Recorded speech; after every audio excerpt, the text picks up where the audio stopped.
Hello readers, novels reviews के section में मैं बुकवाइज की तरफ से आप सभी का स्वागत करता हूं।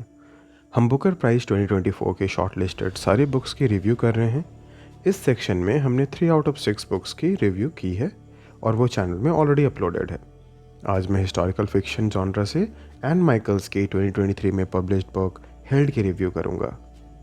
2023 में पब्लिश्ड एन माइकल्स की लिखी हेल्ड ह्यूमन कनेक्शन, मेमोरी और लोग जिन इंट्रिकेट वेज से एक दूसरे को इफेक्ट करते हैं का इवोकेटिव एक्सप्लोरेशन है।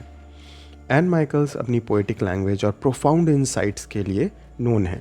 उन्होंने हेल्ड में भी अपने प्रीवियस वर्क फ्यूजिटिव पीसेस की तरह ही लव और लॉस के थीम्स को अपने नैरेटिव में इंटीमेट और फार रीचिंग इंक्लूजन दिया है।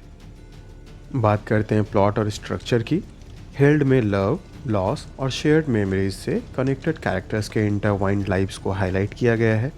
एन माइकल्स अपनी कहानियों में स्ट्रेट फॉरवर्ड प्लॉट नहीं रखती, बल्कि कैरेक्टर्स के लाइव के फ्रैगमेंट्स को जोड़ती हैं, जिससे रीडर्स अपने पर्सनल लाइफ से उसे कनेक्ट करते हैं।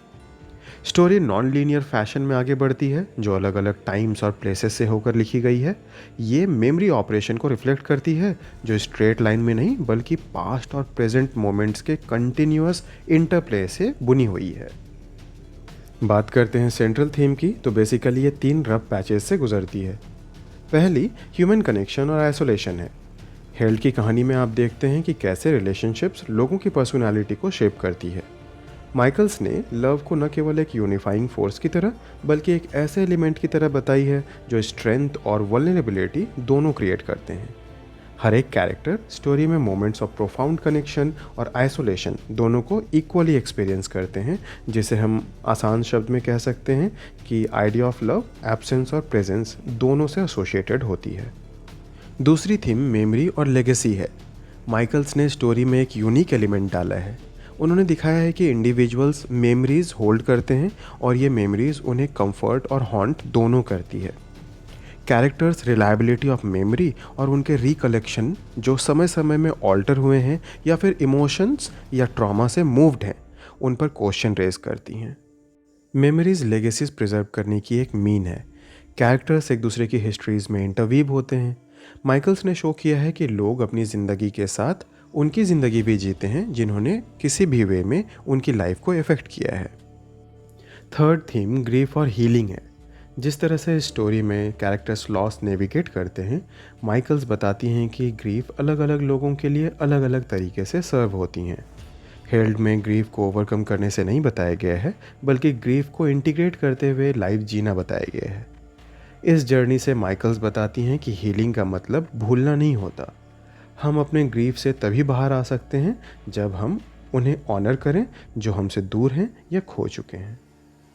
बात करते हैं लैंग्वेज और राइटिंग स्टाइल की। हेल्ड की लैंग्वेज लिरिकल और रेजोनेंट है, जिसे रीडर्स पढ़कर ब्यूटी ऑफ लाइफ को फील कर सकेंगे।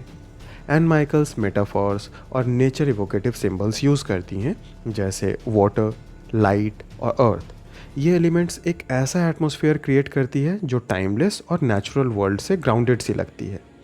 उनकी राइटिंग स्टाइल प्रोज और पोइट्री को ब्लेंड करती है और यह रिफ्लेक्टिव और इंटीमेट होती है। आप स्टोरी के कोर नेचर से खुद को रिलेट कर पाते हैं।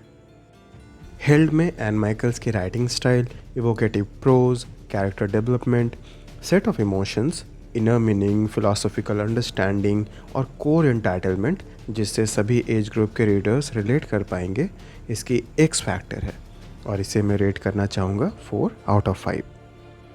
बुकर प्राइज़ 2024 की शॉर्ट लिस्ट के 6 बुक्स से हेल्ड हमारी 4th रेट रिव्यू है। हम जल्द ही बाकी के 2 बुक्स की रिव्यू आप तक लाएंगे। हम आशा करते हैं कि आप इन्हें ज़रूर एंजॉय कर रहे होंगे और आप अपने रीडिंग एक्सपीरियंसेस हमसे ज़रूर शेयर करेंगे। तो मिलते हैं जल्द ही बुकर प्राइज़ के शॉर्ट लिस्ट से एक और बुक की रिव्यू के साथ। तब तक के लिए हैप्पी रीडिंग, हैप्पी जर्नी।